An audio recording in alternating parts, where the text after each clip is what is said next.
Yep. That's I nice. had a guy buy a Jaina Solo off me as I was packing up. For the 18, you were asking for it, or Yep. Yeah. yeah, I brought one to sell, and I noticed you had one for cheaper. I was just like, I'll just You put it to never the know. side. I have a funny story about that. Doesn't matter. Just put your price up. Doesn't even matter. Seems. Dude, this guy bought like a Cyclops Marvel Legend for me from that Mythic Legion guy for $50, and I had it for $35. Oh, Womp womp. Yeah. Didn't Bricks tell a story like that too? With the Optimal Optimist too. I was gonna tell him, like, I was gonna say something, but I was not gonna be that guy. Yeah. That's dope though, to catch some quick last minute sales while packing up, because that Sunday for me was pretty dead. Yeah, it was dead. Yeah. Some guy came and bought my Combiner Hunters right at the end too. I guess he was like, oh, I guess I'll do it. How much last minute things. How much were you asking for that? I don't remember. 90. That's a good. The weapons alone is good on that set. Nice. I like the weapons. Nice. I remember I had wanted it and then just never went in on it, and then I was like, all right, don't care. Yeah, I was kind of sad when I saw him. I was like, wow, now I don't get to look at him anymore.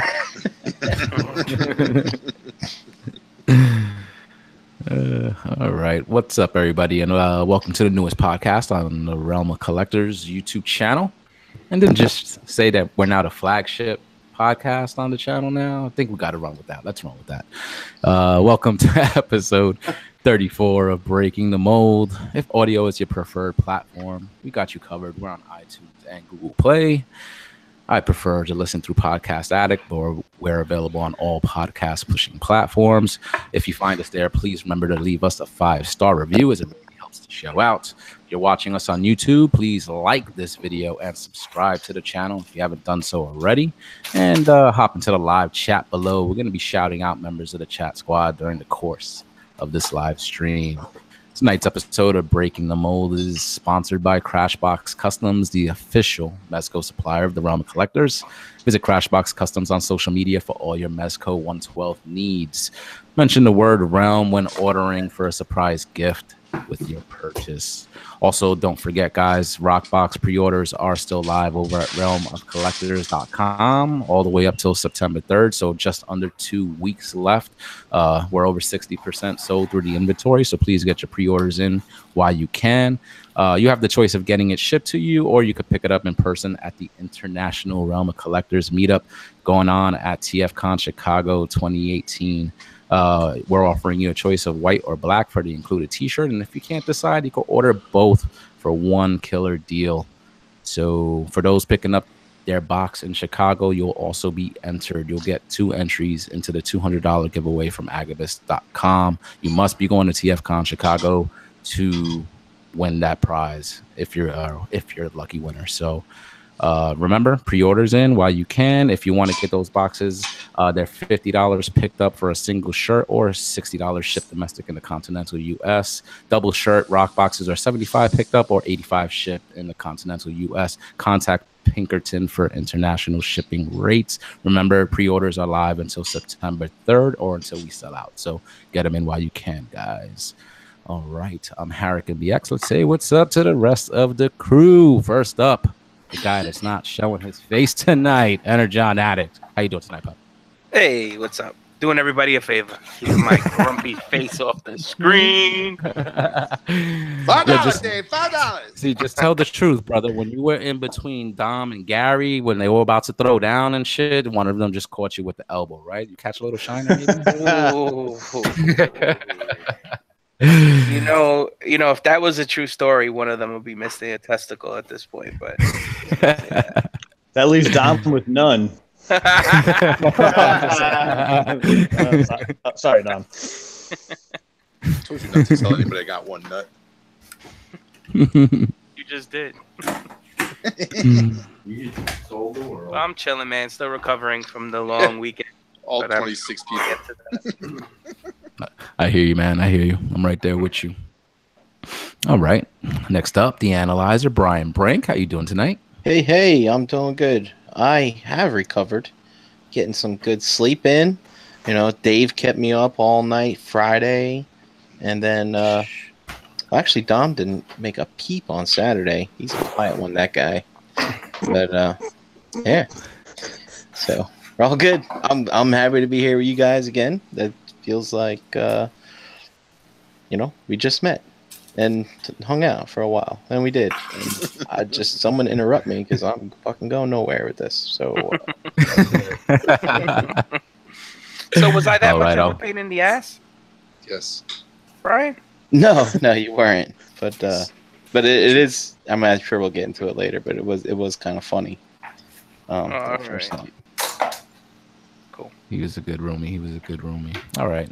Next up, Big Dom. How are you? What's going on, guys? And yeah, we enjoyed ourselves this weekend, and I'm sure we'll talk more. But I just want to say, fuck you, Dave, for putting the snooze card on the fucking door, so I had to sleep with your dirty fucking mattresses. I didn't even bother showering that Saturday night because it was like I'm just going to be dirty anyway. Going in that bed. You're for anyone that is listening, you guys are making a lot of assumptions that people understand what you're referring to. You might want to elaborate about why Brian's talking about this and sharing bedding and stuff. I'm just saying. No, it's Just perfect. saying. They can use their imagination. Exactly. Pretend it's a horror movie. I tried to help. No.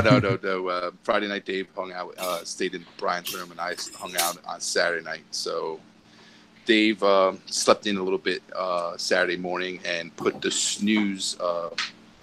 The do not disturb. Do not disturb snooze like a shush tag that was on the door, and the cleaning lady never came into the room, so I had to sleep with his used blankets on the bed. Dude, those blankets would have just got fucking folded and put right back where they were. No, they weren't. He was not going to change those out. Dom, I didn't have the same people staying in the room. No. Yeah. Dom, I didn't have the heart to tell you that Dave actually sleeps upside down in the bed, so you were sleeping where his feet were. He does. I know he does. I know he does rub one out every morning. So. I sure do. And on top of that, I farted on every pillow before I woke up. That's why your eyes? That's why I got pinky? pink eye. Yeah, that's why I got pink What eye. is this rough spot in the middle of the bed? The sheets were sticking together.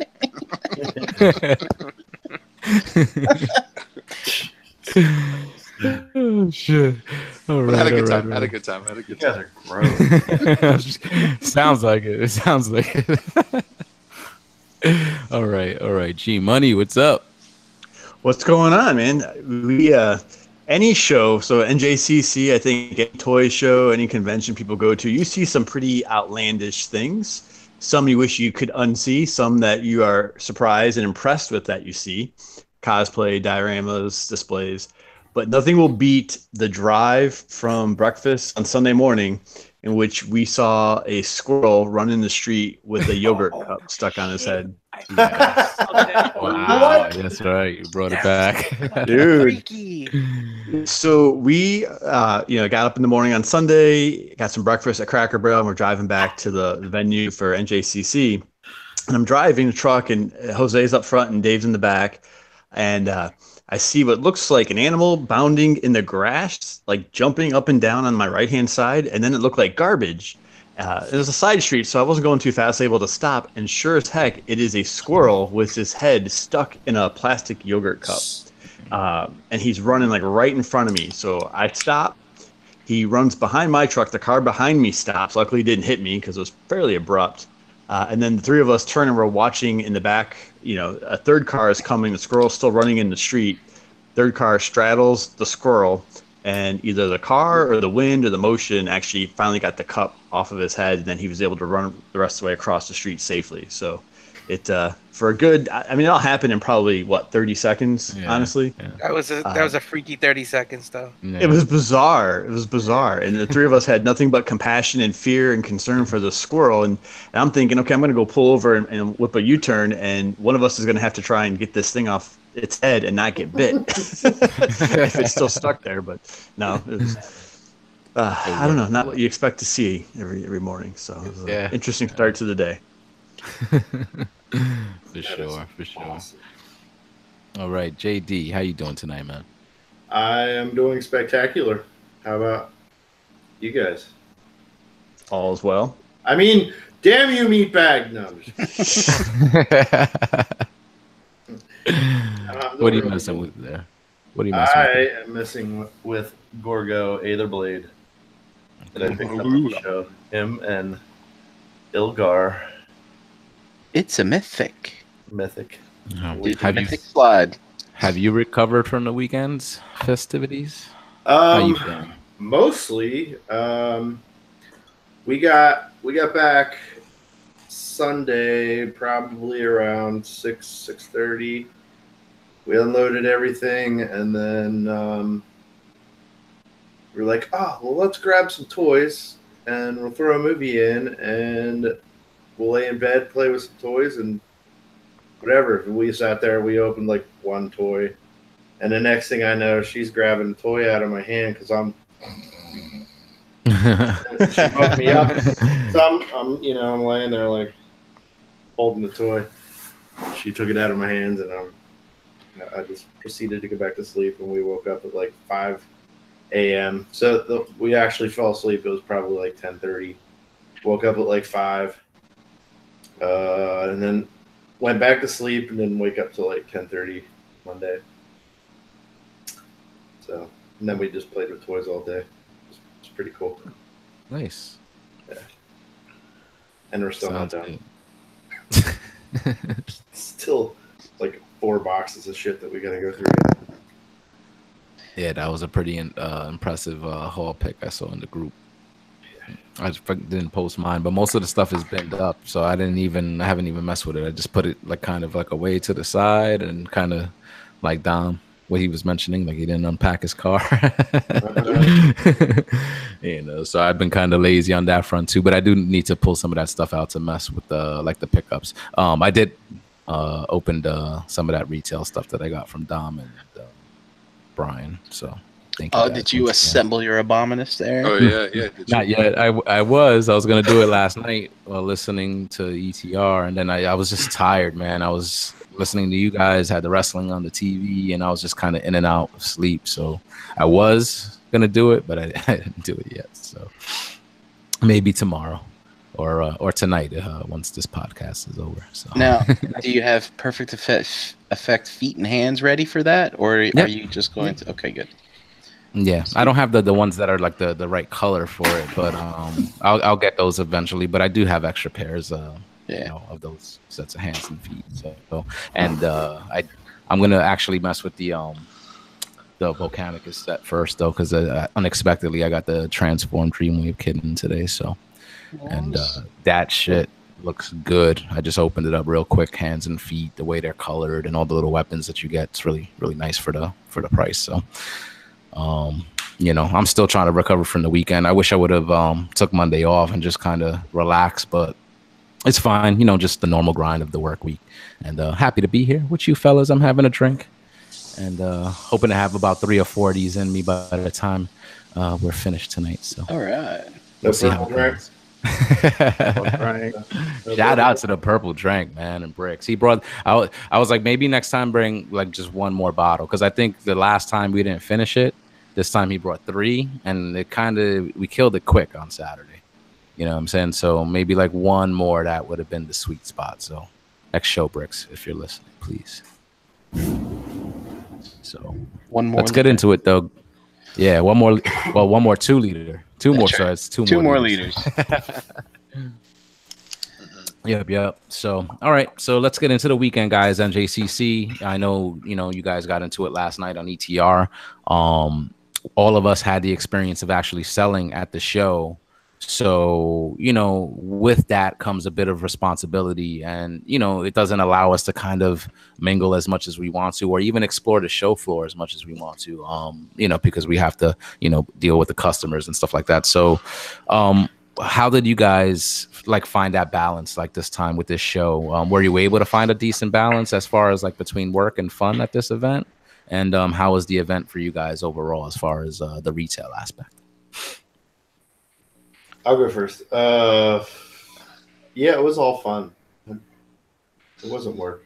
Mhm. I don't work. You were at your fucking station. Huh? You were never at your station. I was there. I was there when it counted. I was calling your cell phone. Hey, how much? How much Moving for you from this? one room to the next room.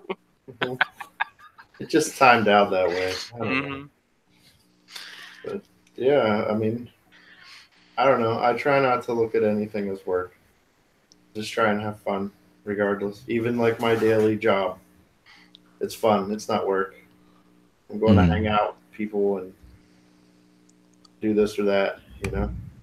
Yeah, I feel the same. You know what I'm saying? Especially since we're all grouped together in the what we were calling the rock block there. You know what I'm saying? Like everybody's close, everybody's mingling, everybody's bullshitting. Like, so it's true. Like, even though we had the responsibility, you know, we were being responsible of having to sell stuff, it still felt like a lot of fun, like you said, JD. For me, it didn't really feel like too much work. But I know, like, you know, sometimes a couple of the people from the group that were coming through and hanging out, they were at the bar. I was like, damn, it'd be cool to go over there, have a drink or two with them and stuff. You know, I was able to actually do that on Sunday because it was a lot slower for me that day. Yep. You know, Saturday I feel like I had to kind of be at the table because you know, for the amount of people that were there, and the certain rushes on that day. But you know, but still overall a good time, just because of course we were all just hanging out together. So anybody else? I'll chime in real quick. I'll say I kind of like having a job to do while I'm there. It's just something that I like having to do. Like, hey, if conversation gets slow, which it doesn't anymore, but so that kind of makes it a bit hectic. But you know, I can always just step outside, rearrange my shelf real quick, maybe walk around, maybe see who's coming in. Some of our friends and stuff that are stopping by.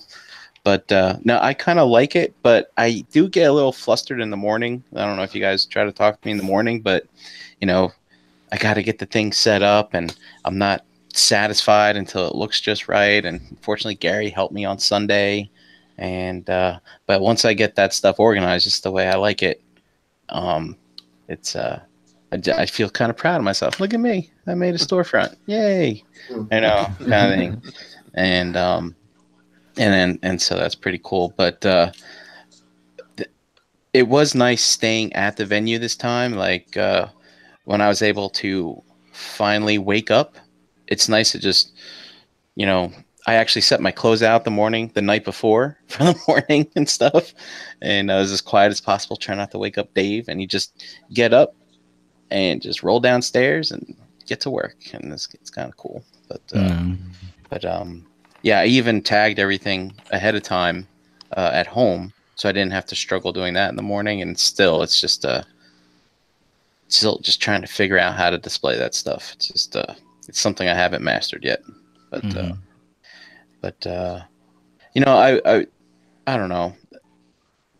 It does kind of suck because I mean, we're all in that one space, but you can hear people laughing, and it seems like a mile away, but really they're only a few feet away, and you're like, damn it, I missed what's going on over there because I was talking to somebody. Actually, yep, that's a true point. You're trying to be in a lot of spaces at once. Yep. Yeah. Dave, how was it for you? Because I know usually, when you have to kind of take like a long drive on the day of the show, it kind of could tend to like wipe you out. So did you feel a lot better actually coming in the night before this time? Yeah, I mean, for my I'll be honest, I don't give a fuck who's listening. I get anxiety sometimes when I have to drive and not necessarily know how long the drive's gonna take, because New York, you never know when traffic's gonna hit on one of the bridges or something. So I just don't like it. So after like an hour of driving, I get bored. I just want to turn around and go home. But being that everybody was up Friday, and Brian was gracious enough to offer me his room for the night. So I was like, yeah, fuck it. I left here about 3:00 that Friday. It still took me a little over 3 hours to get there. But it was 3 hours that I didn't have to rush. Like if I had to get up at 5 a.m. here to get there by 8 on a Saturday, I might have been a little more inclined to, panic more. Kind of worry if I forgot anything, might have forgot something just because I didn't have the extra time.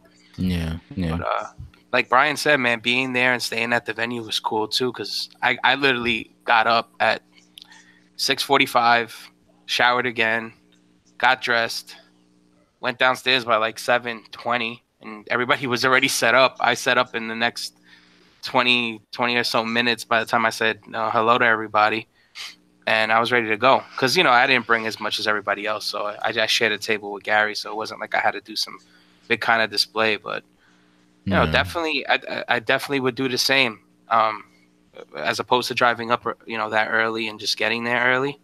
Yeah. I'd rather do that. But the one thing that did happen was I was thinking me and Brian we were probably in bed by 11:30 that night. Yep. And we were still up. It was like 1:00 in the morning, and I hear him fussing around. I'm like, "You're up, right?" He's like, "Yep."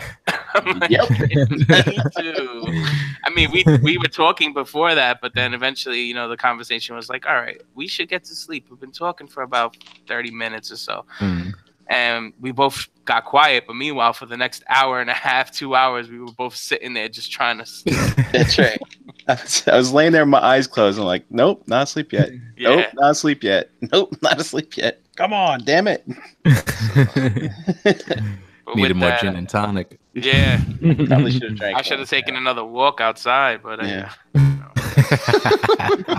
I was getting up every 5 minutes. I was hitting my pen every few minutes. I know Brian probably was like, "What's this kid doing?" But And their beds are squeaky. oh, they were so squeaky. So if you just moved a leg, it sounded like like you were humping, humping somebody or something like that. Yeah. But definitely would do the same. If it's a weekend show, I'm gonna be there for 2 days. I'd probably come up the night before again. All right, cool. For everybody out there that's watching and listening, and who might not know completely what we're talking about, this past weekend was the New Jersey Collectors Convention, which the Realm of Collectors always has a presence at, and it was in Cherry Hill, New Jersey, Holiday Inn. It's a show that they do now twice a year. It used to be a 3 times a year show. Shout out to all the members of the Realm that came through. There was a bunch, besides all of us here that had tables. Bricks on the Dollar was there with a table. This dude Sean was there with a couple of tables. Our boy Danny, who was always at the show, kind of like on his own, and he's at ToyCon New Jersey. He was part of the Rock Block for this show, so that was pretty awesome. Gort was with us, Cromdor on Instagram, and happy birthday to that dude as well. I think it was his birthday yesterday. Yep. Crashbox and Etchbox also rounded out the Rock Block there at the Cherry Hill, New Jersey. So people that came through, I tried to make a little list. Hopefully I caught everybody. So Dan Make You Cry was there. Shout out to that dude. He was like a lifesaver. He brought us some freaking coffee, and that actually held me down until we actually were able to get some lunch later on. So shout out to him. He's always there. I think he's local to the show, so he always comes through to these NJCC shows. Who else was there? Ronan Steele came through, so shout out to him. It's always great to see him. Bobby Starscream came through. That's Star Wars Elite on Instagram. Retro Nostalgic Nerd was there along with the model. Finally got to meet the model. Yeah. So that was pretty cool. Good to see him. That's a good dude. Who else showed up? Who else was up? Chuck C, of course, showed up as always. Remy was another cool dude that we actually met at last year's ToyCon New Jersey back in November. He came through to hang out. Frank Harvey was there for a bit. JG was there. That was awesome to see him. I think it was the first time I remember seeing him there at the show. Tyler L from Toy Detox came through. Asian Kid Matt was there. And that was awesome. You know what I'm saying? He wasn't able to make the show tonight. I was hoping he could come on with us tonight. He wasn't able to make it. He's working hard. It was cool to catch up with him. He says he's usually just free on the weekend. So maybe we could hit him up for a beer and bull shucks on a Saturday night sometime soon. Sounds good to me. Yeah, I had a coworker that came through, James V. You know what I'm saying? That was cool. He came through on both days. Ace Milo was there. Always good to see Ace, Russ and Anna, Jason L. and Bethany, Justin L. and Chris B. from the TKO podcast. Abraham and his son came through. And, of course, Vinny, who's Master Skinny Toys. It was cool to meet that dude in person. He's always hopping on with us here in the R.O.C. Hangouts once we go off the air. So, That think that covers everybody as far as I remember. If I forgot anybody, of course, you guys could shout them out. But Tattoo Devil in that list. Yeah, so Barry was there. Tattoo Frank Devil. Harvey. Yeah, I got him. So, it's good just to see everybody come through. Besides the vendors, Bobby Skullface was there. Mike Kincaid from Blackout and Shout. There was a couple of other like vendors that we usually also see when we go to this show. So, and it's funny because you kind of see the same customers too. You know what I'm saying? Yes. So it's just kind of awesome. Like as the shows, as we keep doing this, you just kind of see those familiar faces. And Hung was there. Hung and Go. So it's good to meet people and have conversations. I had a couple of awesome conversations with people that came by the table. And I think actually a couple of people that we met joined the Realm Collectors Facebook group, which is, also awesome. So for sure. Yeah. How was Dom? How was like your experience at the show for this time? I know you're usually you got so much stuff there, man. So I know you're just always busy. Like, are you able to find that balance between the work and fun? I know we're always fucking with you. Yeah. I've been doing it for so long. Like, it definitely feels like work sometimes. Not gonna lie, but it's it's the end result and and everything that makes you happy, and being there with all you guys and basically selling toys to buy toys. That's pretty much what how I do it. So it all means to an end, and it helps me build the collection that I have. And it's a little work, the work doesn't hurt. Sometimes work is fun. So definitely loading loading all the boxes, taking them all out, and fucking it just becomes so repetitious, is that at the end of the day you're numb to it.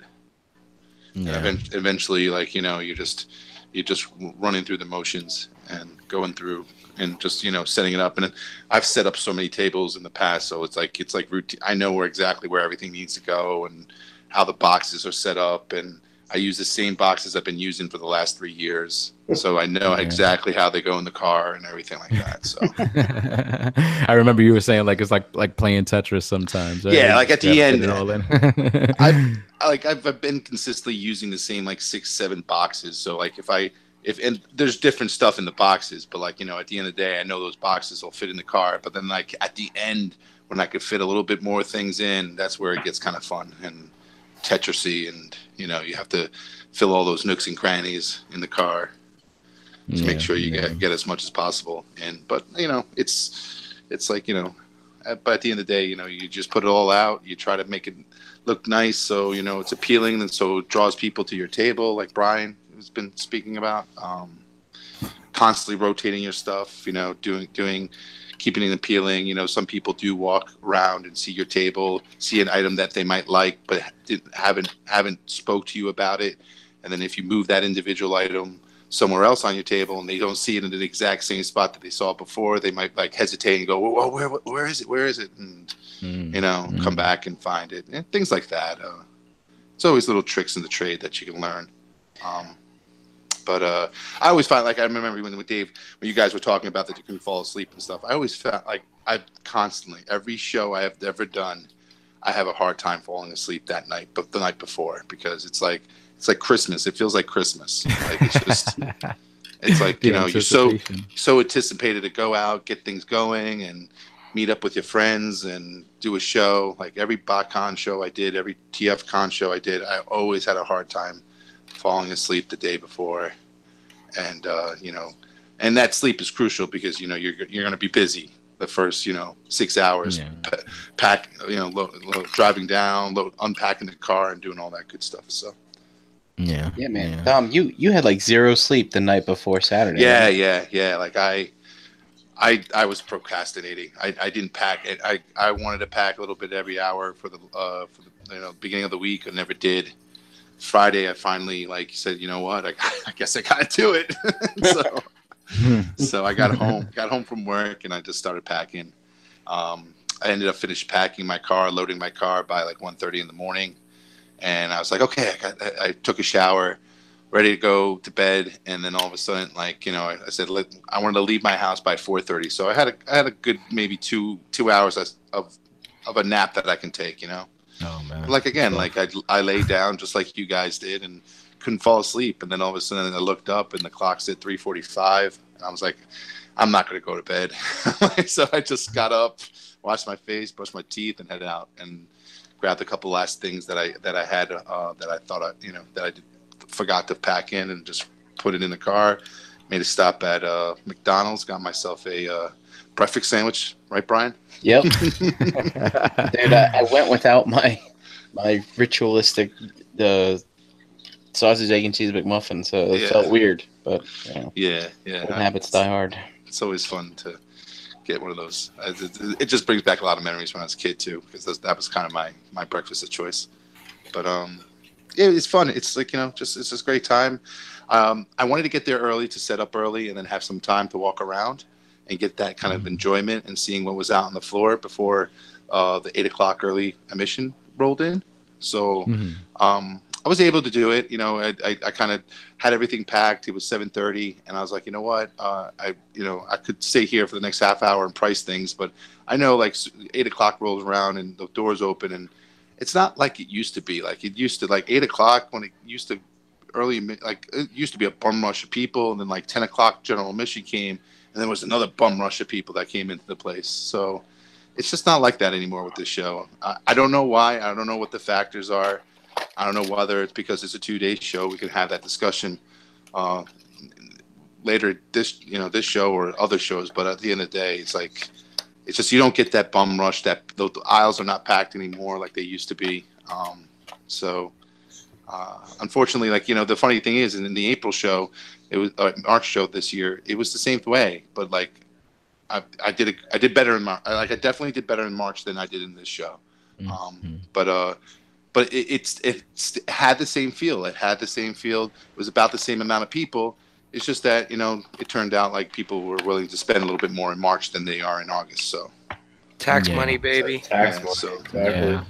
So it's and then it's always like it actually worked out really well for this show because certain things came out just recently, so you could find the hard to find items. Hasbro Toy Shop just released their exclusives that week, so if there was good things to bring to the show that maybe people weren't able to get right away. So it's like it was definitely a good point the show to have, but come May, like March and April, there's also good things getting released at that time too. So it's all when it hits and when things are getting out and pushing out into stores and stuff like that. So it's always a hit or miss. And I think at the end of the day, collectors are getting more patient with collecting and waiting for the figures and stuff like that. But it's all different now. It's getting interesting. So yeah, you gotta find a new niche. Yeah.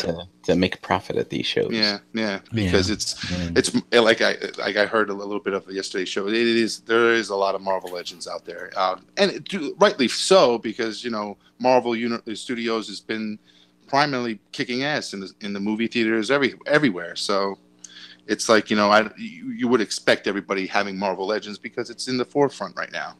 Yeah. Like it was the same thing with Transformers back in 2007, 2008. 9, like everything was Transformers back then because that's what was popular. That's what was hitting the movie theaters. Everybody was enjoying it, and it was a boom for Transformers at that particular time.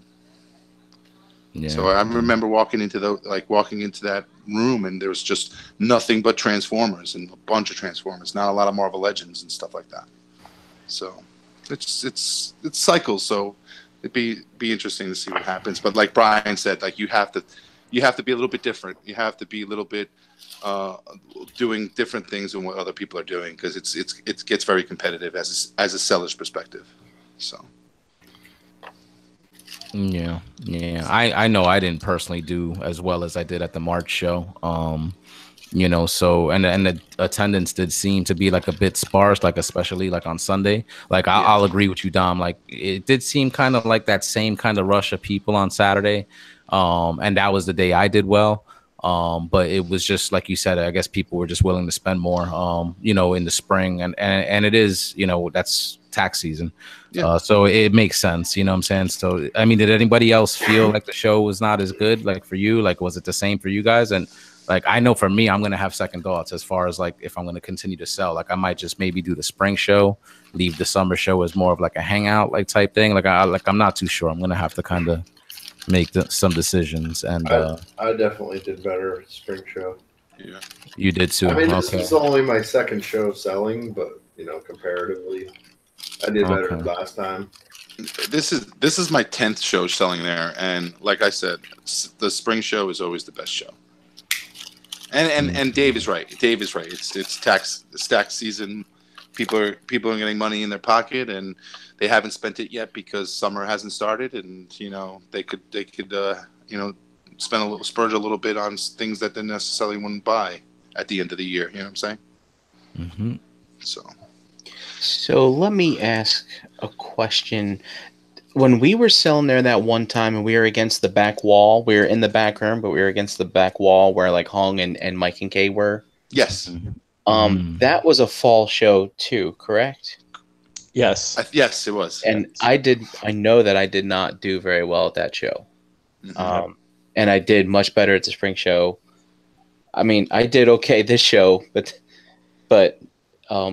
I mean, that's only because I bought things that I immediately I hadn't even paid for yet, that I just paid today.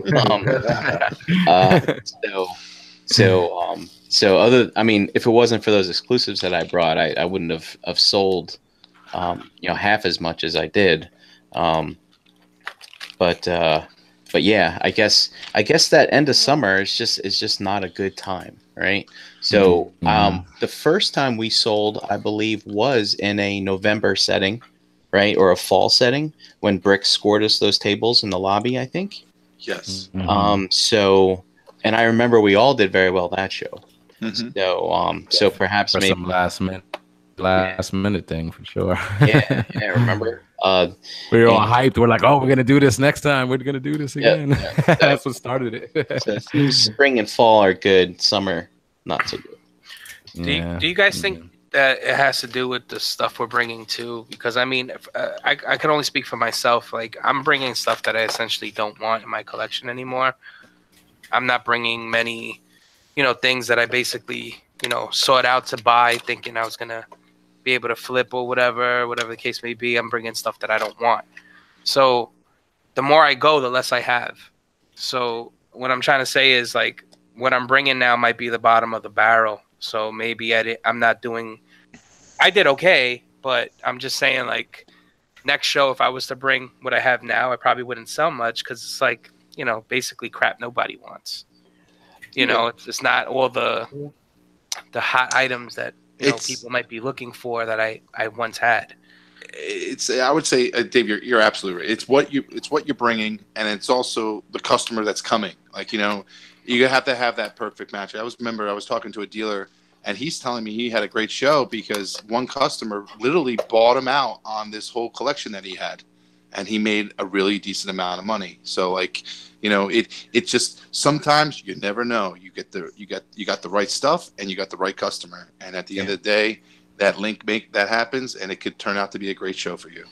And if you don't have that traffic, I mean, you're going to feel the squeeze either way. So. Exactly. So, and obviously, more people that show up to the show, obviously, your chances of getting that customer that wants this item that you have is going to be, which is going to increase. So, what I found interesting is somebody actually came to my table, and they were like, "You have any more third-party stuff?" And I was just like, "Nah, this is all that's out there, Mm-hmm. But that's what they were going there to look for. And I remember going back 2 years ago, they had a third-party presence, but it wasn't like now where like almost everybody has a little bit of that, for sale. Some of these dudes that were just Marvel Legends and, Star Wars stuff, they even have Transformer stuff on now on their booths.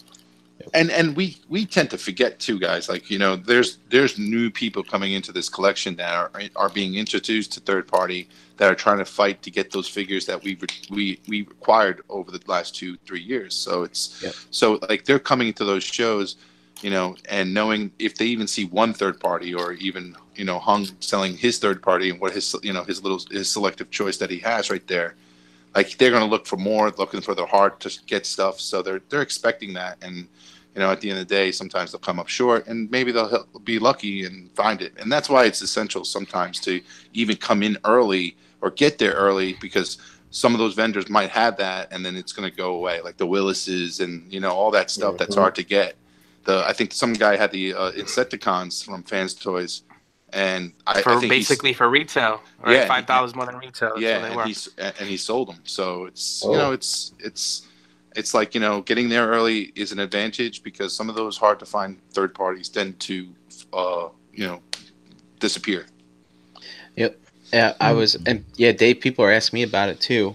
And like I felt bad that I didn't bring that Elagos to sell. I mean, because I have the Fans Toys on the way. Well, it will be here eventually, maybe whenever Fans Toys gets around to getting it over to us. But like, I know that I could, like, right now he's sitting over there and I could care less, right? Because I'm just biding my time. But I know if I had brought that there, someone would have saw it and been like, "Oh man, I've been looking for this," you know. And I kind of feel bad that I didn't bring it. So.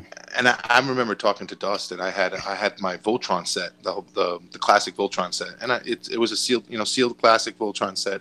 I put a good price on it, but like, you know, you're not going to get like, if somebody knows Voltron but doesn't know what that particular piece looks like, you know, having it in package is not really going to sell the item. You know what I'm saying? Like, you having combined, and you did it too, Jose. Like, you combined that Defensor.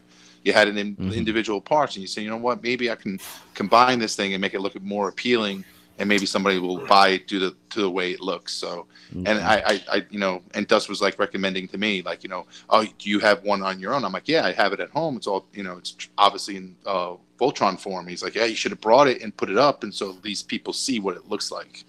And I bet you if I did that, you know, people would have jumped all over and said, "Wow, that's what this is." And it's like, "Yeah, this is what that is." And, you know, at the end of the day, they have a visual. Oh, maybe I should have did that for my T-Rex. Say again, Brian. Oh, I was just saying I should have did that for my T-Rex then, instead of just leaving it in the box. Sorry, JD, I think I talked over you there for a second. Oh, that's fine. I just said, What'd you say? Voltron, bro? Yeah, do you even? Yeah, granted, but like, again. But the thing is that, like, that Voltron, you know, you can't tell how big it is, and without it within in the box and everything like that. So.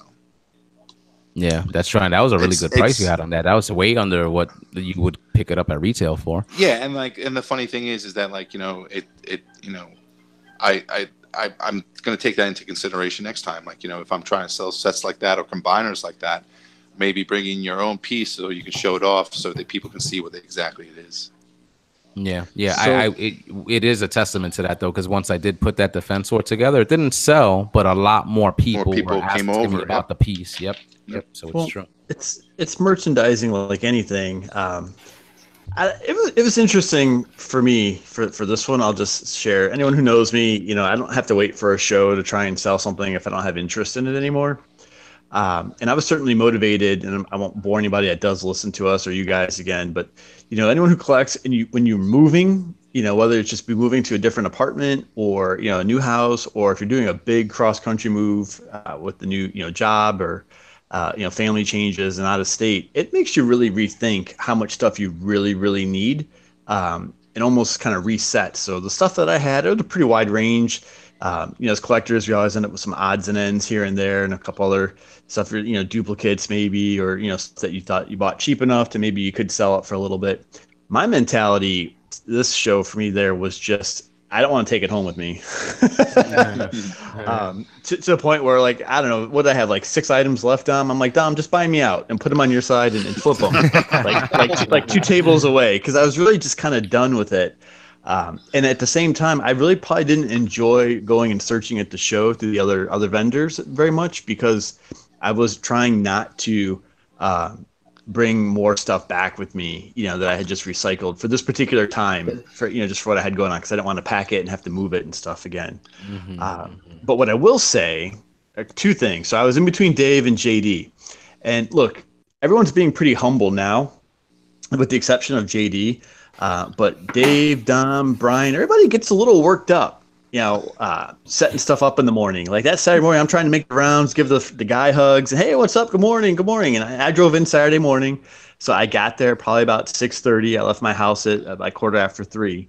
So it's a long day for everyone, but everyone's focused, man. Putting the displays up, getting this, pricing that, trying to make the most. Build a wall, tear the wall down, build it back up again. So there is a lot of stress for an event that's supposed to be fun because you pay for the table, you know, you've brought all this stuff, you drive and tools and so I get all that stuff. Sitting next to JD though, man, really was hard because he brings such an energy and a passion for the new stuff that he's getting that he makes you want to go get more. He and I had traded some stuff, and I got one small item from him. I'm pretty excited to have just to mess around with. But I also selected it because it doesn't take up a lot of space, and it was sealed in the box, and it's little, and I'll be able to mess around with it in the new place. But it's just a very interesting dynamic to watch. You know, you're trying to recycle stuff, you're trying to make some money back, but still seeing the passion. You know, for me, like I say, I think I missed out on trying to enjoy the show. I talked to plenty of people and the friends aspect and that connection, but you know, it's also fun to go look around, and I didn't really get to do that. So I think going forward, I'd probably maybe pick the spring show as a sales type event. And after that, just enjoy the shows wherever they are, right? NJCC, ToyCon, TFCon, whatever we get together, just someone's house, right? But you know, trying to enjoy the social aspect of it more and just really make sure I savor, because the weekend goes by freaking fast. I mean, it's only 2 days, but before I knew it, I was like saying goodbye and driving back home again, you know, through New Jersey on Sunday afternoon. So tears in your eyes. Yeah, seriously, it was just like, you know. But I didn't bring anything home with me that I brought to sell. It all went away. Because I made it priced to a point where like people like you had to buy no. it. So you can't. Yeah, exactly. Yeah, but that was my motivation there. I was really just trying to minimize any losses and just not have to. It was more important to me to not have to hold on to stuff and just go home with as much money as I could, I guess, for this show. I really should. I wish I would have sold everything because we when we packed, there was plenty of room left in the vehicle when we left here on our way there. So when we packed after the show, I'm tearing boxes apart and like shoving figures in where they could fit because it didn't all fit. This one's going to the glove compartment. Yeah. He came back with more than he left with. Well, you know, thanks a lot, Hung.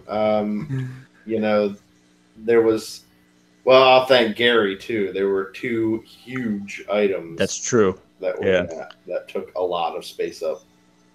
So one of them is right here, DX9 Gabriel from Gary, and then I got the Classics Castle Grayskull from Hung. I thought I saw somebody like from our side holding a box. I was busy wheeling and dealing, but I thought I did see that. So that was you. You know, that was me. when I saw Hung had it, you know, secretly to myself, I was like, I think JD's gonna walk away with that this week. Yeah. You know, Hung's an awesome dude. I got a really good deal on it. And I like that first day, I saw it as soon as he set up, and I'm like, fuck me. I know that's coming home. So I went over and I talked to him about it, and we talked, and I'm like, look, I'll let you know by the end of the day, and if it's still there, I'm probably going to end up with it. He's like, let me know, bro. No problem. It'll be here. And it was. So I was like, all right, sold. So I had to take it. But yeah, that took a lot of space up. So. Yeah, that's a big box. I remember, I think when Dom picked that up, you got that at NJCC once, no? Yeah, Dom. I think Dom picked it up in the last fall. What's up? Yeah, I picked one at the end of the show. I did. Yeah. You told your wife you won it, right? Yes. I did not buy that thing. I swear, right there, like, what? I swear to you, I did not buy that thing. You didn't buy what? You motherfucker. I was very surprised though. Like there was some new vendors there. I know JD. I remember walking over and I saw a wall of Mythic Legions for the first time ever at NJCC, which was like, what? So it was interesting, and then I've seen that vendor in other videos and other when I look at YouTube and they're doing other conventions. I've seen that vendor, and I'm glad that he came to NJCC. I hope he did well because he had a lot of good stuff, and it's nice to see those types of figures there, like the Mythic Legions. He had a couple of the other good stuff like Storm Collectibles stuff that he had. So a wall of Battle Beasts. Battle Beast, yeah, he had a variety. That was the only thing I didn't get to go through was the Battle Beast. Yeah. I mean the Mythic Legions he had. I knocked off 2 Mythic Legion figures that I have wanted from the beginning. And, I saw that they took precedence over the. Yeah, I saw that wall of Mythic Legions. It's like, wow, real life eBay prices. Look at that. Yeah. It's so true, bro. I did notice the prices. Yeah. I noticed the prices were high. But did the figures that he have, were they rare? Like figures, like were they worth the prices? I guess. It's funny. It's funny. Some of them were priced right, and some of them, like for certain characters, I've known I've seen them a little lower. It's like you said. It's all on who the beholder, which one he feels is really sought after. So certain characters are dead ringers. Like it's definitely going to be a high price figure, and it's been sought after, hard to get. Rarely pops up on eBay, and when it does, it sells over $150.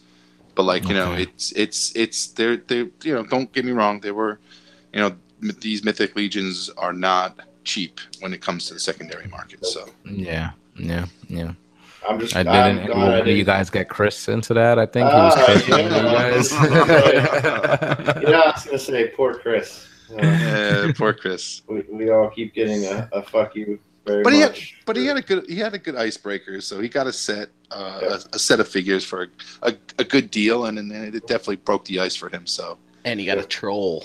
And he got a troll too. So he's gonna enjoy it. He's gonna enjoy them. I know he is. So they're great figures.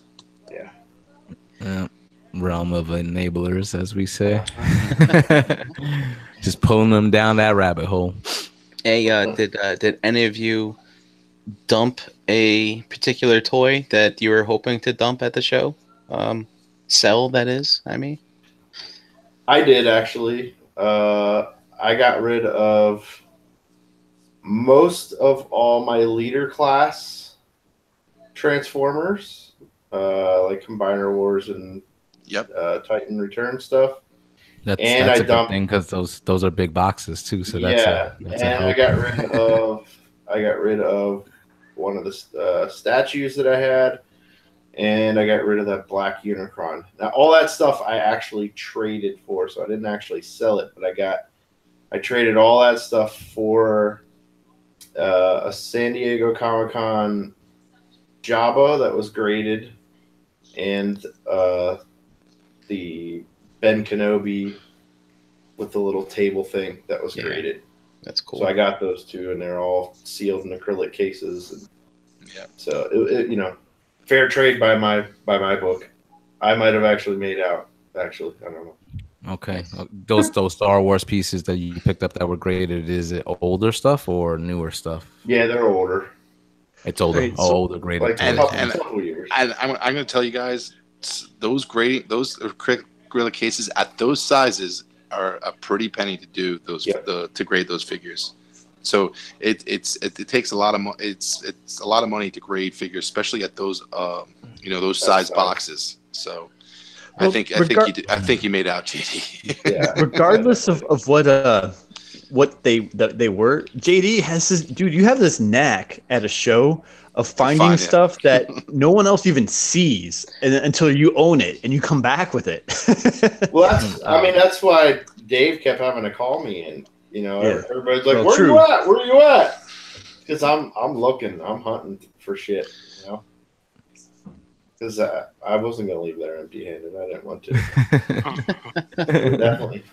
You know, there's always something that I'm on the hunt for, whether it's Really good at sniffing that stuff out. Yeah, he's Yeah. But then For me, Brian. Dom was the one that broke it with the Mythic Legions. He's like, you see all these down here? So I went down, and that was the first thing I did. I said, these, and these. They're mine. What was it? I'll be back for them. It was like early too. It was like 8:00 on 8:30 on like it was like a half hour into the show happened. I had a little time to walk around, and I literally walked down the corridor, and I was like Mythic Legions. I'm like JD. There was no way in hell I was missing out on these two. No. And it was good because I know those two figures would have gone by the end of the day because those two were very sought after. Yes. Earlier like releases, like super rare type thing. Yeah, their first series. All right. What about you, Jose? You unload something? I was able to sell like you said, Brian, like picking up those Hasbro toy shop exclusives that had come out just earlier in the week. Shout out to the pretty quick shipping from them. Yeah, man. Being able to get that before the show, so I was able to sell the Optimal Optimus. And I feel bad now, you know what I'm saying? Because like Dom said, his shit got canceled. And he was like, "Hey, I'll take that from you," but I was hoping to flip that, and kind of get the cost of mine reduced, which I did, which was cool. But now I feel bad. No worries, guys. Believe me, I'll find them. And I did bring some masterpiece figures that I was like, you know what, like these will probably go, and they were kind of a little bit higher ticket items. And lo and behold, they went, and I was worried for a bit because just kind of like the last show, I had a little bit of a slow start, even on Saturday, which was the busier day. And those were kind of like the first two pieces I sold. I had brought an Ultra Magnus and a Megatron, and somebody picked up the Megatron, and then the Ultra Magnus sold almost like immediately after. So it was like a nice boom, boom, 1-2 punch. And then the day got rolling like from there. So that was pretty good. Pretty much the pieces that I brought, the things that I thought were going to sell did sell, so yeah. And I was surprised at how much like Masterpiece was so popular. Like everyone was looking for it, regardless of what the figures were. Like even the KO, like that guy. Remember that guy, Jose, at your table? Like you were doing him a favor in regards to, I guess he bought a KO Starscream. Yeah. Saturday, I put it on the went back, went home, opened it up. I guess he didn't like it, and he came back, bought. I guess he went ahead and bought an official, and asked you to put his KO on the table, and it sold. The KO sold again. Like it was just amazing. Like how much, like just Masterpiece, whether it's official or KO, was just or third party was just going like crazy. Mm-hmm. Yeah, I sold my KO Coneheads. Yeah, I brought one official. I had Ramjet, and I sold the Dirge and Thrust BB7 or Yes model, whatever the fuck they were. And I mean, they're great for what they are. Like, you know what I mean? They were better built than the Masterpiece were, But at the end of the day, like, I know I'm gonna wind up replacing them with the Make Toys. So I said, you know what? Fuck it, get rid of them. Yeah, man. Those Transformer MP scale figures, they sell, and they sell. And it's funny. I mean, Gort had a bunch. I mean, you guys just to mention the ones you guys had. And I didn't have many this year. I got Sun Surge. But for me, two things that I'm glad sold. One was the SDCC Defenders set, the Subway set. The Subway set. Because I know that if I had come home with that, I would have kept it. And I tell you, none of that stuff was paid for yet. But if it had been paid for, I probably went and traded it all for Mythic Legions. But and then the other one was I had a mint and seal box MP10 B, the Nemesis Prime version, that I sold to a kid that had to have been like 15 years old. And I was glad to see that go because with the new MP 3.0 coming out, I was afraid I would never unload that thing, but I got my money back for it, and plus a little more, so I was pretty happy about that. Did you guys notice like there was a young kid? I guess he purchased an MP36 Megatron, I know exactly who you're talking about. And he was walking around like flaunting this thing because I don't know whether it was like the only one left or whatever the case may be in the whole, but he was walking around. People were stopping him, and he was just talking about this, like the Megatron, and telling people about the Megatron. Like I seen him stop like 2 kids or 3 other kids stop them, almost the same age as him, and they were older.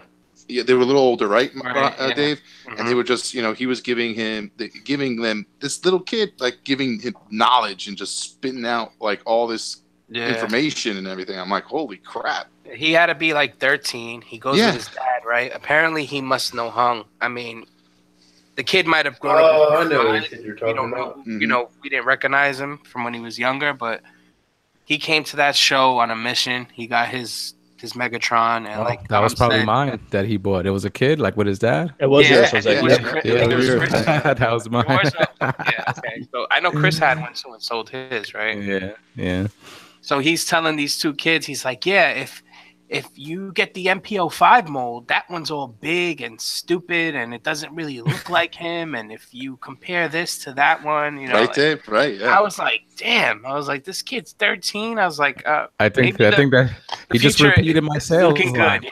That's how I sold it to him. I'm like, the old Megatron was old. This one, there's an Optimus. He was a sponge, dude. 3.0 that's coming out, really? and and this one matches.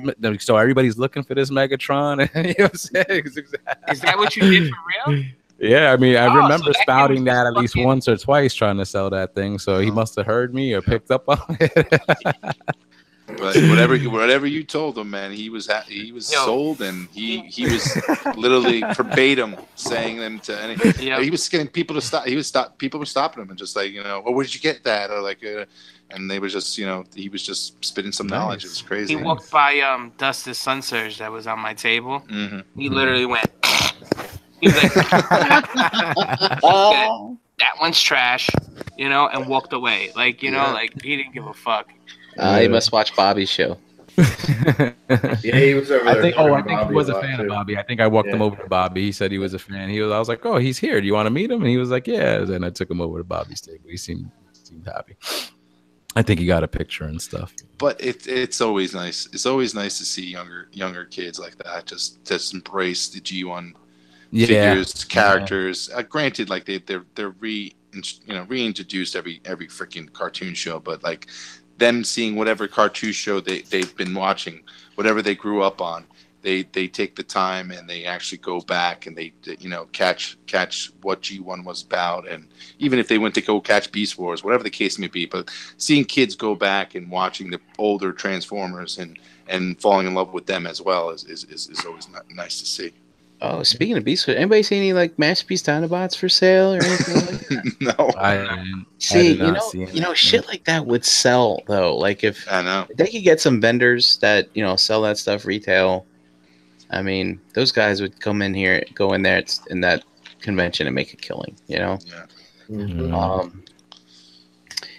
Anybody got any funny stories besides the ones we've already been telling? I have a funny story. So we were all through shenanigans. We're doing a bunch of stupid shit. I think I pissed off Dave when he had a movie Grimlock leader class. You're a dick. The biggest piece of shit toy you can ever buy, but it was a gift. I found out it was actually a gift from his wife, so I'm not faulting him for buying it because it was a gift for his wife. Which she thought she was like buying you something you loved, bro. Transformer, man. I'm using that shit as ammo next time he pisses me off. I'm gonna tell us like David's trying to sell you a gift. Should be like that should be front and center in your display case, man. It's all right. I'll tell your wife that fucking Castle Grayskull, you didn't win that shit. And you overpaid. So you did. I had a little post-it in a Sharpie, and Dave had it for like priced $20 on it, and I'm like nobody's gonna buy that thing for $20. So I brought out a little post-it and I put free, and I threw it on it, took the $20 off and threw it on it. It stood there for 45 minutes with a free. I got it, and nobody picked it up. And then finally, I called Dave over and I asked him if he saw, see anything, because everybody was laughing. I forgot who was next to me laughing about it because I pointed it out. And he's like, "What the fuck?" Yeah, but before that, I was on top of, I was by your mountain of toys, and I was screaming at everybody, $5, Dom's table, everything on sale. I'm doing that to Jose too, because Jose's very, I guess, anybody that watches the show, obviously he hosts the show, so Jose can carry a conversation with anybody. I mean, anybody, a 5-year-old, a 10-year-old, a 89-year-old, it doesn't matter. So Jose was, schooling people on things, telling people about the realm, just talking about anything. He'd just be in the corner. And, I would just scream out behind his thing, "Unrustables, only one with him. Come get him." Because Jose had the Unrustable Bastards, which I thought, honestly, was like pretty cool to be at that show. Nobody, I guess nobody's up on it yet, but I know you sold a few, right? Yeah. So yeah, thanks, Jose. JD bought them all. But funny, it was funny because I took a lap Sunday and Dave was up to his antics, and you literally could hear Dave from all the way on the other side of the fucking room saying, shout out his shit. Oh man. Hey Dom, why don't you tell your story about the X-Force Deadpool and the little girl? Oh yeah.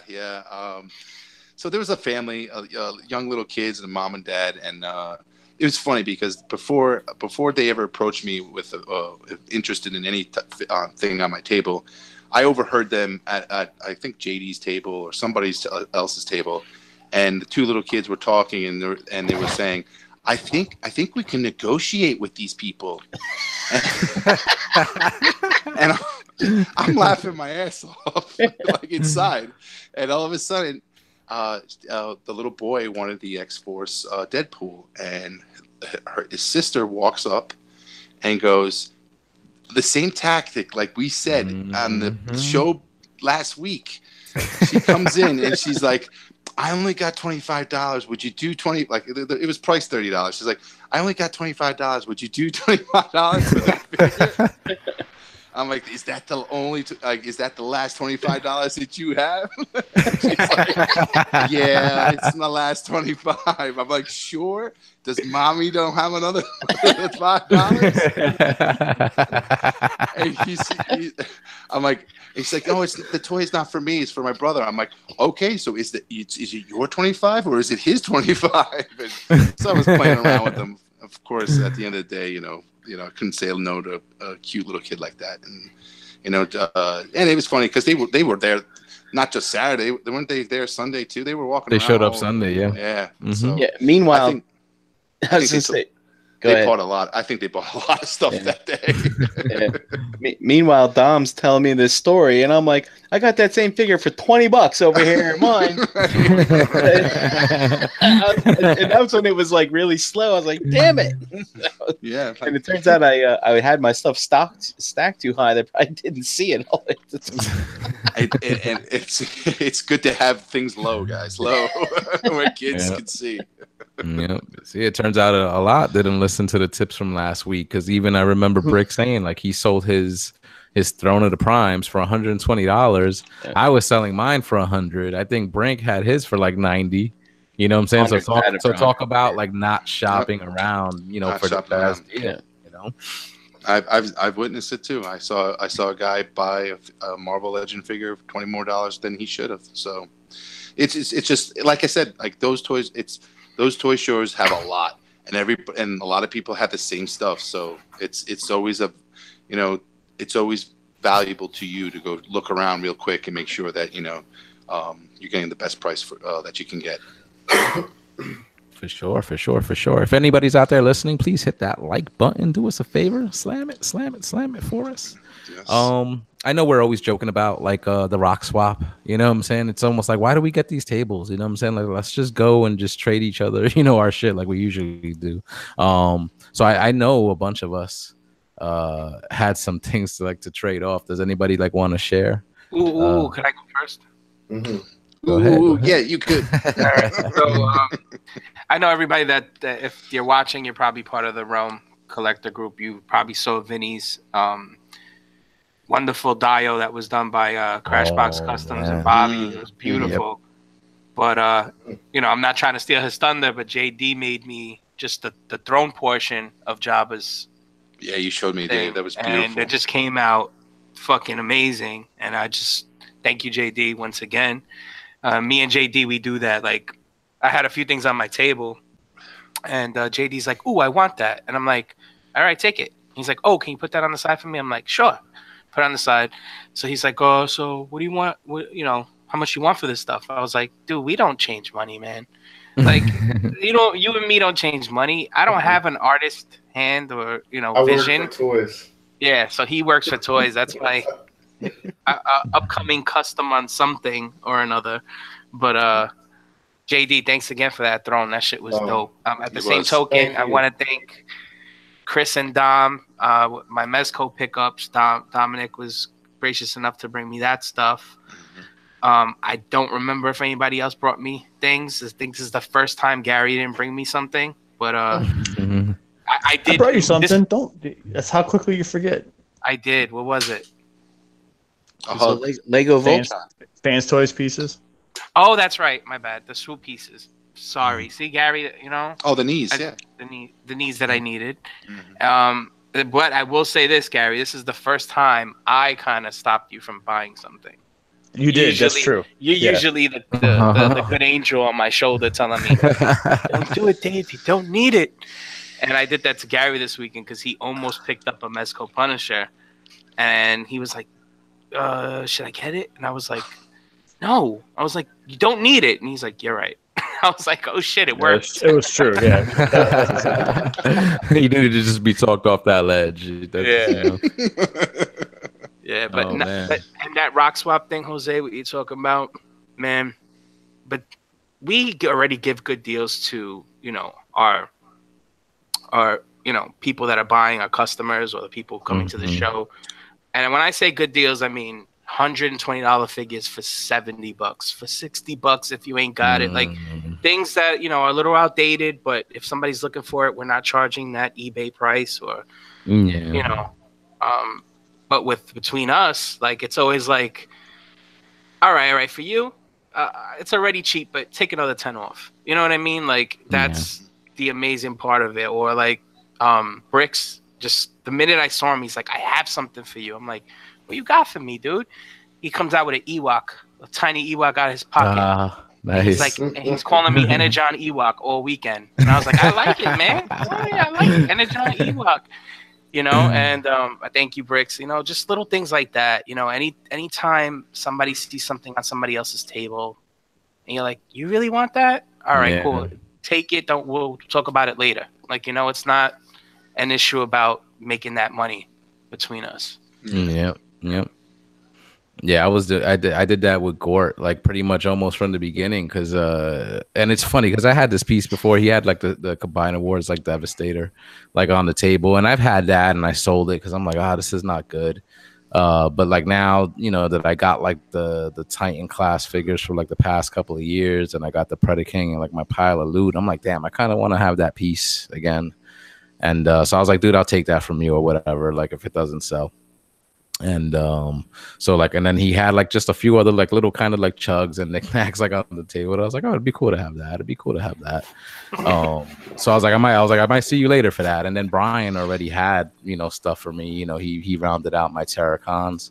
And then shout out to not having to pay sales tax in Delaware. You know what I'm saying? Because I got those 3 pieces for definitely under what I would pay, anywhere else. So that was cool. Dom had pieces from me. Strangely for over retail. Strangely. Tax. That extra $5. I live in Jersey, yo. We don't have the luxury of not paying Uncle Sam, Fuck Delaware. Brian had my stuff fucking cheap. Un-American state. Hey, we're the first state, goddammit. Pay your taxes. Yeah, it was all powder, like powder prime stuff like that. Can't find in the stores out here, so that was cool. Dust actually had some like, he, with his box of cheap chugs. Like I saw a couple of things. I'm like, oh, dude, let me get this and let me get that. And he was like, I'll hit you off. He's like, dude, just take them. So I had, made sure I had to, bought him a beer and stuff just for that stuff, but always looking out, man. Like it's always, cool to kind of do that. JD picked up a couple of pieces from me at the end of the show. That was awesome. I was gonna say I think I got something from everybody except for Dom. Yeah, first time For ever. the first time, For right? the first time, I didn't buy anything. That's that extra $5, JD. I know exactly. Yeah. Fuck you. Thanks to Jose and Pinkerton. I can't put these things down. Those things are great, aren't they? Astrobots are so great. They are awesome. I took them to work with me today. Dude, they scale with Mythic Legions. Talk about worlds colliding. Hey guys. That's Brian's new barometer for collecting. He's like, hey, is this Mythic worthy? It is. That's right. Like, I don't know. Maybe a little, maybe not. Is it safe? I don't know. This is safe. That's my thing. I want to shout out Danny as well and his family. They were dope. They were cool. Mm-hmm. They fit in with us right away. And Yeah. I picked up my Brawly from the Toy Con show I bought off of them. They said, you want that? All right, we'll put it together for you. We'll still charge you the same amount. I said, all right, cool. That was what? How long ago? 6 months ago? I don't even know. And they brought that for me, which was dope. And they even offered for me to, next time I see them, bring all the kits that I bought that I won't put together myself. And they'll put them together for You me. lazy fuck. Or I could swap them out with the ones that they have already put together. Yeah, that was cool. I actually remember when she brought that to you, and I was like, man, it looks good. I almost thought it was like at first glance, I thought it was a figure arts, and you was like, no, it's a model kit. And I was like, oh, dope, that's dope.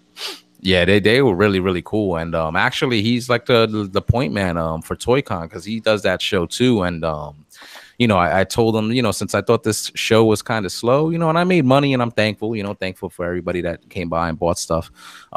Just wasn't as good as the earlier show, as we said. So I was interested in checking out the next ToyCon because I know it's a show that we usually just hang out at.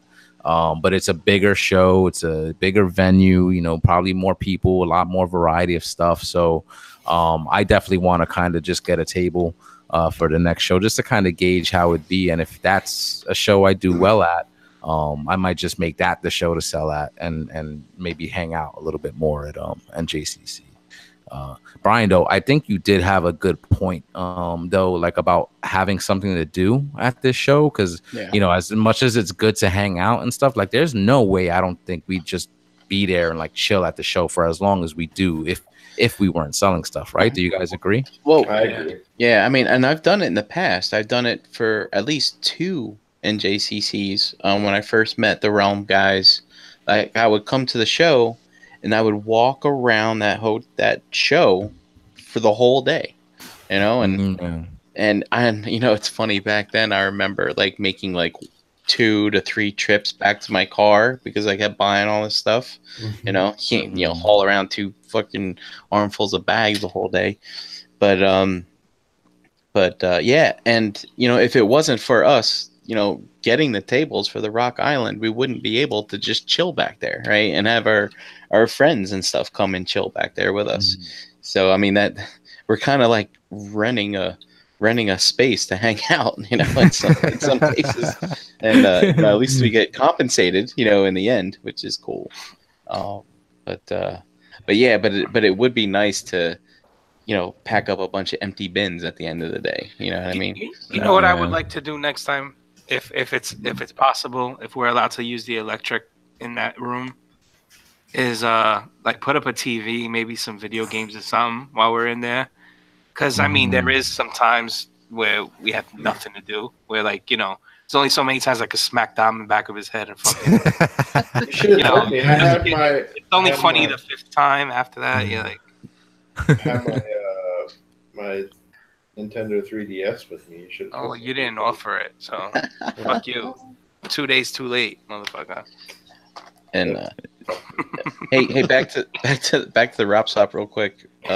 Gary, thanks again for finding Ellie for me. Absolutely, no Super problem. Excited for this. I want to take a minute and thank all of you.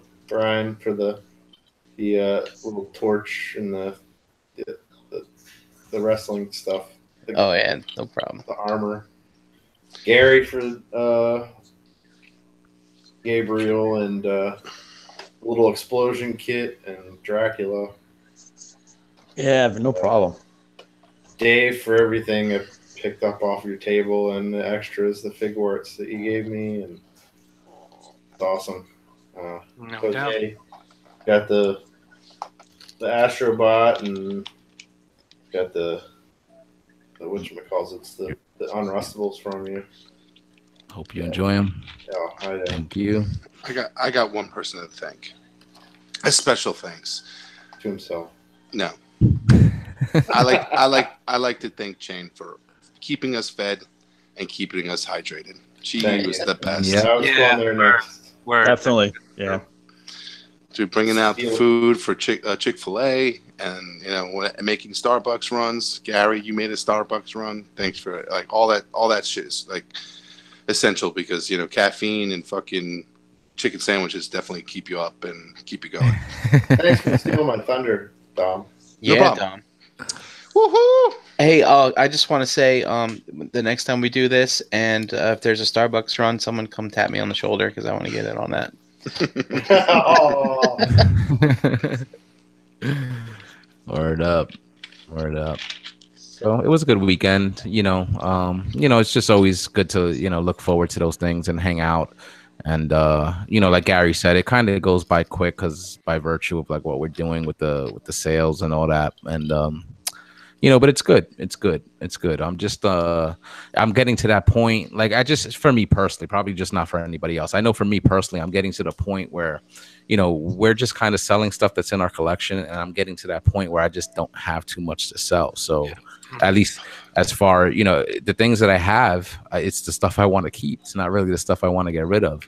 And certain things I do have, I just don't think it'll do well at that show. So I'm open for other options and stuff like that. Like Dom, I know you said you'd be interested in probably going half on the table and sharing some like I space, got stuff. I feel you, Jose, because I'm debating on getting out of selling as well. It's a lot of work, and at the end of the day, whether you want to put that effort in and get it done, is right now at time of my life, I feel like I could do other things that I would actually enjoy. So maybe even focus more on trying to figure out how I want to display my collection in the tiny little room that I have, and just trying to enjoy other things instead of putting my efforts into that. So, but it's like I said, I would love if next year TFCon somewhere in DC again or North Carolina, I will definitely do that show. I have a shitload of Transformers to get rid of that I have overstock on. So I think I would do great at a show. I feel like going out to Chicago is just way too long of a drive and way too much work for me. So and I've done it before. I've done it 2 times before. So like it takes a toll on you. It takes a toll, and so go with it. I'm sorry, Dom. I just don't want to cut you off, but and I don't want to throw anybody off of not going to NJCC to show up at the show. It's dope, but overall, I go to hang out with you dudes. You know what I'm saying? And sometimes, getting up so early, putting up the toys, doing all that, it kind of takes away a little bit from it. It doesn't mean we can't get together and do other shit. You know what I mean? But this show in specific is more so like it's more like for everybody else. It's not really for us. I that's the way I see it. Yeah. It's for the people that don't get a chance to come see us. We're in the East Coast. We can get together whenever the fuck we want. Especially this crew. Yep.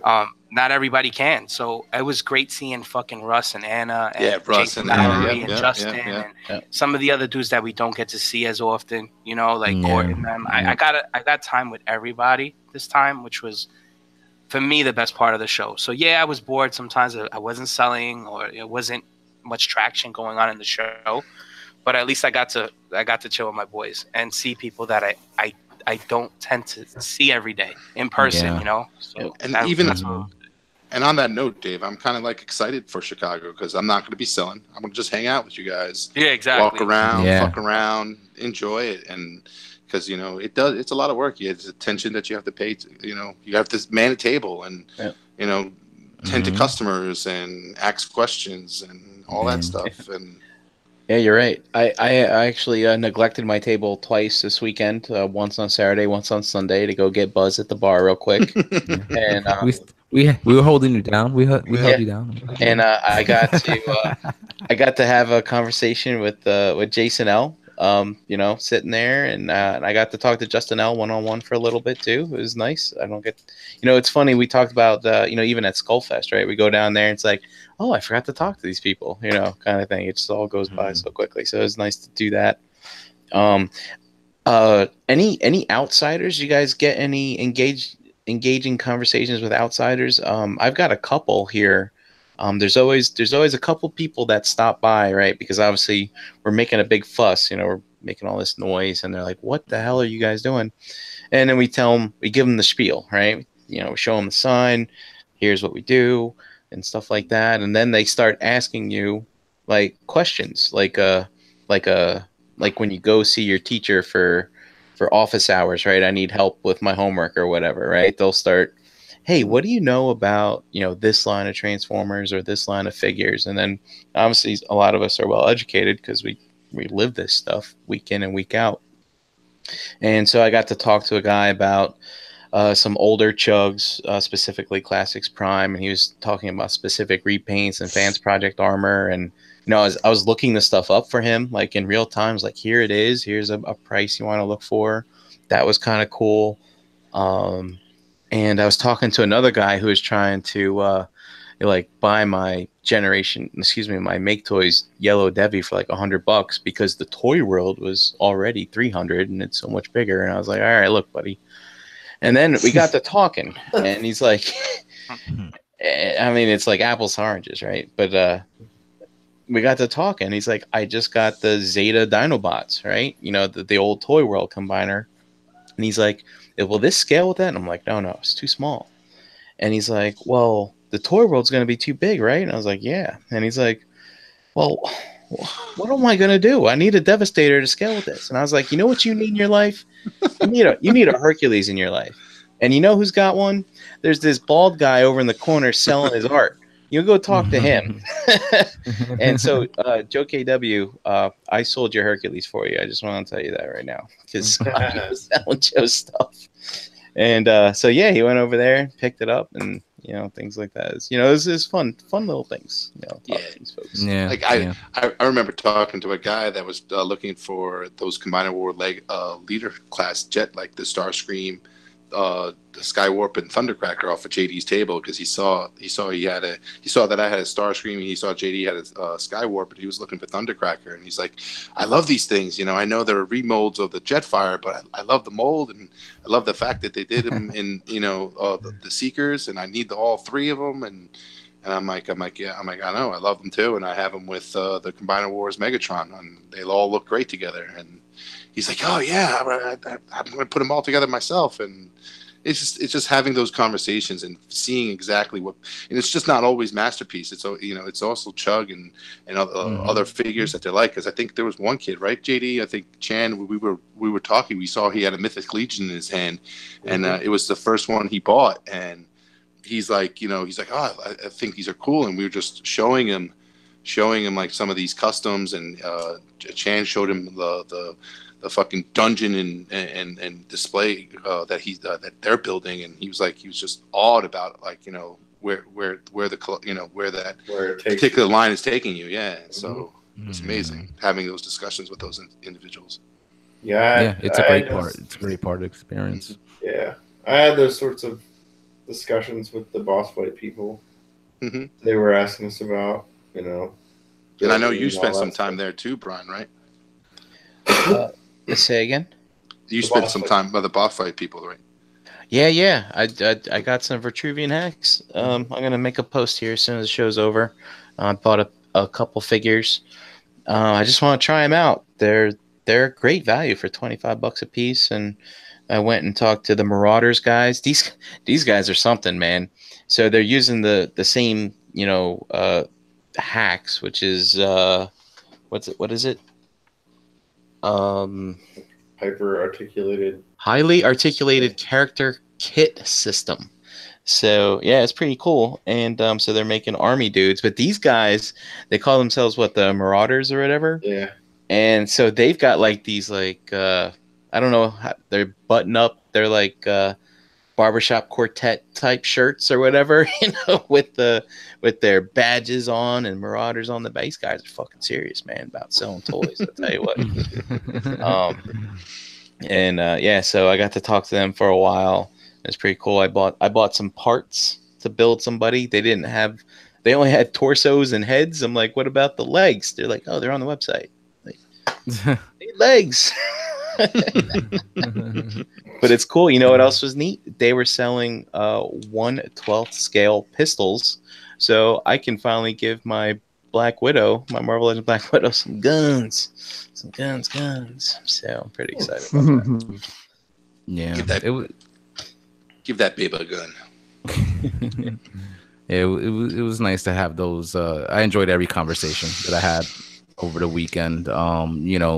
With when it was slow, with, like you said, guys, with the people that came up, Russ, Anna, Jason, Bethany, Justin, Chris, all those guys, but even just with the customers and stuff, and those that did ask questions or just wanted to know like a little bit more about a piece. It's just fun. It's just a good time. And sometimes those things get personal. You just start talking about the figures and they're like, oh yeah, before you know it, it's like 10 15 minutes go by and you're just chatting it up. And I think that adds to the experience. If people have experiences like that at the show, they tend to come back. And I always try to use those opportunities to try to put the people onto the realm and ask them to join the group and give them the card and just to kind of put them on to what we're doing here, so just so they could feel like welcome. Everybody's kind of like-minded, especially when you get to have a combo with them and get to know these people a little bit better, especially because we've been frequenting this show for a bit, and you start to see the familiar faces. So it was just a good time, and it was a good time, and I always look forward to them, so.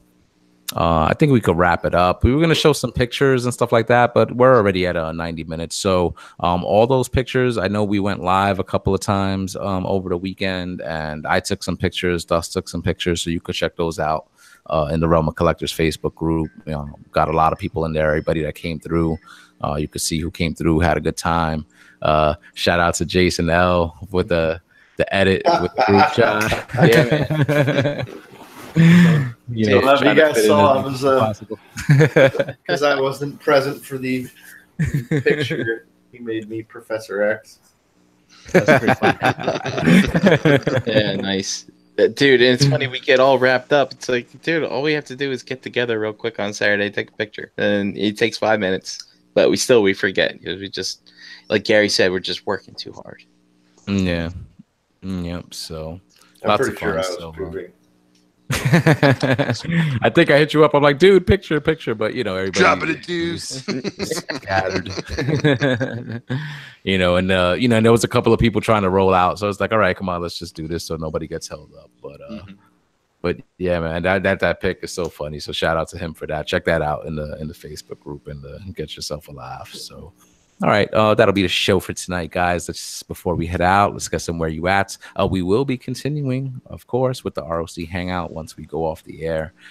So look out for the link in the Realm of Collectors Facebook group. Brian Brink, I'll start with you, brother. Oh, well, as always, Brian Brink in the Facebook groups, at Brinkalizer on Instagram.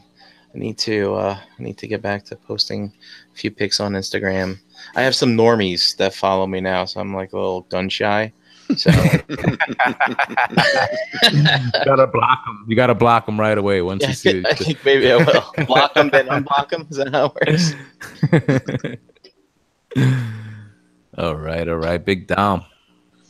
Find me at Dominic Ross in the groups and here Tuesday nights and $5 sale, hot sale right here, right, Dave? Finally. All right, Energon Addict.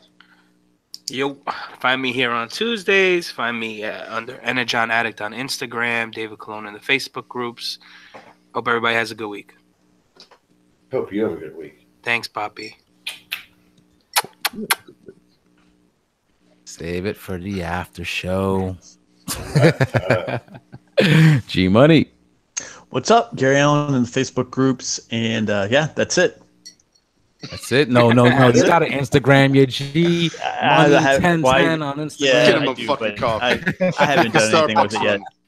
I haven't done anything with it yet. So we'll see. Maybe New York Gary will be a little bit different on Instagram. Yeah, I'll reinvent myself. We'll see. I keep tagging you, Gary. I keep tagging you. We'll see. We'll see. Yeah, we'll see. All right, JD. You can find me, JD Brocious, in the Facebook groups. Pigment Surgery on Instagram and Xbox Live. Every Tuesday here with you fine fellas. And tomorrow night, the boys are back. The boys are back in town. Yeah. Shout out to Thin Lizzy. But yeah, tomorrow night, 9:30. All new figure banging. 9:30-ish. It's accurate. That's right. So watch Stasis Lock and then tune on over to the Realm of Collectors channel for the model hands of Ace Milo.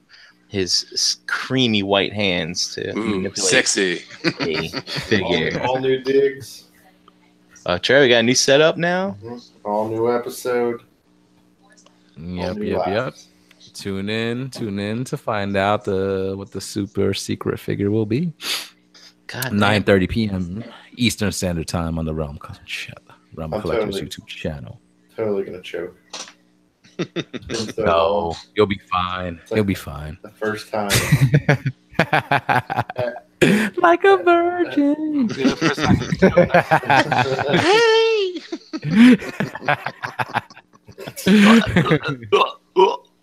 There you go. It might even break a toy. Wow. Oh, I don't know. He might just ease in and take it slow tomorrow. Let's see. Tune in, guys. Tune in to find out. He still has his fudger. Good though. It's been a while. It's been a while. All right, guys. And as for myself, Facebook, Twitter, Instagram, Xbox Live, and the PlayStation Network, all at Harrican BX. Here every single Tuesday night on BTM with these fine gentlemen. And please check out Verbally Challenged with Harrican BX, available on all podcast pushing platforms and now on YouTube as well. So check it out. Before we head out, shout out to some friends of the show at Figure Photography Crate on Instagram. That's our boy Tim K. TFprototype.com. Third Party TF Crashers on Facebook, kumastyle.com, Retro Now on YouTube. It's good seeing that dude this weekend. TKO and the Blackout and Shout crew, and Masterpiece Shit Piece Theater on Friday nights, 9 p.m. Eastern Standard Time. Check out the website, realmofcollectors.com. Remember, guys, just under 2 weeks left for those Rock Box pre-orders, so get those in while you can. Join us on Facebook, where there's a group, Realm of Collectors, on Instagram at Realm of Collectors. BTM is a proud part of the Cool Table, so please pull up a chair. It's a network hub for like-minded podcasts, including Enter the Realm, Plastic Fanatics, Shatter Cast Uncut, Toy Detox, Nerd Rage Radio, Beer and Bolters 40K, Stasis Lock, 8 weeks, building up to it, and Fresh Communication. Find the Cool Table on Facebook, along with links to all those other great podcasts. And you can find them also on iTunes and Google Play. So, all right, guys, that's a show for tonight. Thank you for watching and listening. We are the R.O.C. We're not going anywhere. So get to know us. R.O.C. Hangout will continue next. All right. See you guys next week. Peace out. So long, me back. Bye, everybody. Bye. Bye. Love you. Have a night time. Bye.